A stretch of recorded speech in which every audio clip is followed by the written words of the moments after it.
اذان دی جاتی ہے، یہ عورت کے لیے منع ہے۔ نماز کے لیے بلند آواز سے عورت اذان دے، یہ جائز نہیں ہے۔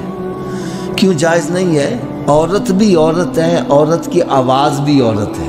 تو جب عورت کی آواز سنے گا تو ذہن میں سارے تصورات وہی آ جائیں گے، اس لیے عورت کی آواز سے بھی بچنے کا حکم دیا گیا۔ عورت کا مطلب بھی چھپانے کی چیز ہے۔ کیا ہے؟ چھپانے کی چیز ہے۔ تو یہ چھپی رہے گی تو امن رہے گا، یہ بے پردہ ہو جائے گی تو پھر امن برقرار نہیں رہے گا۔ ہم نے اسلام کو ایک طرف رکھ دیا اور اپنی منمانی شروع کی، جس کے نقصانات ہمیں سب نظر آ رہے ہیں۔ آج کیا کچھ ہو رہا ہے، عقل مند کے لیے اشارہ ہی کافی ہے۔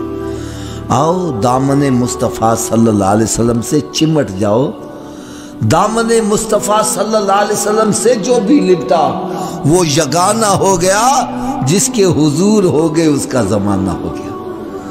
میں تو ایک بڑی پیاری سی مثال دیا کرتا ہوں، جس طرح چکی ہوتی ہے نا، چکی، اس میں دانے ڈالو، وہ پس پس کر آٹا بن کے باہر نکلتے چلے جاتے ہیں، لیکن اسی چکی کے اندر ایک لوہے کی کلی بھی ہوتی ہے، اس کلی پر پوری چکی کا دار مدار، اگر کلی نہ ہو تو چکی نہیں چلتی۔ جو دانہ کلی کے ساتھ لگا رہتا ہے وہ بچا رہتا ہے، جو کلی سے جتنا دور ہٹتا ہے پستا چلا جاتا ہے۔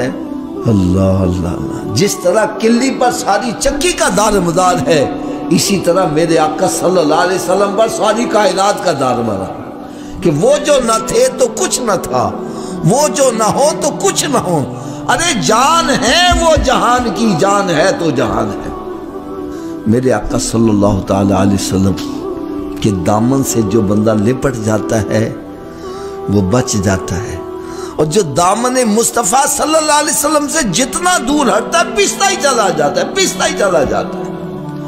آج ہم کہتے ہیں بیوی صحیح نہیں ہے، بچے صحیح نہیں ہے، میرے رشتہ دار صحیح نہیں ہے، حالات صحیح نہیں ہے، اور خدا نہ کبھی یہ بھی دیکھا میں کہیں دامن مصطفیٰ سے دور تو نہیں ہٹ گیا، کیونکہ میرا یہ عقیدہ ہے جس کو رب سکون دینا چاہے پوری دنیا بھی بے سکونہ کرنا چاہے نہیں کر سکتی، اور جس کو رب تعالیٰ سکون دینا چاہے پوری دنیا بھی اس کے مخالف ہو جائے، اس کے سکون میں کمی نہیں آ سکتی۔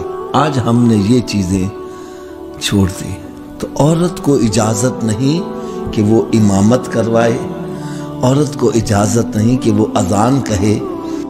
دین کی بات پھیلانا صدقہ جاریہ ہے، ثواب کی نیت سے ویڈیو کو شیئر ضرور کیجیے۔